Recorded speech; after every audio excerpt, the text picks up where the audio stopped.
Welcome to the 60-second update with the Royal Air Force from the Red Arrows on Exercise Springhawk.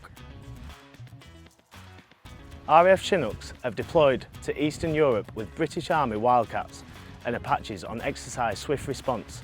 This is part of a wider NATO exercise where members train together to ensure the alliance is ready to deter and defend against threats to our security.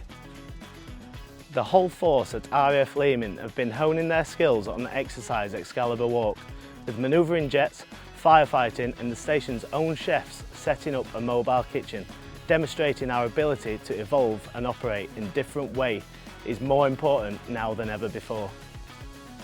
The RAF Typhoon Display Team have revealed their new paint job for their 2024 season. They are painted in a 1944 day fighter scheme to commemorate D-Day 80. The RAF Red Arrows have arrived in Greece on their final leg of their pre-season training Exercise Springhawk. The Red's Circus support team is made up of technicians, engineers, operations staff and mission support specialists who are preparing for their 60th anniversary Diamond Display campaign. That's everything for this week. Thanks for watching and we'll see you next time.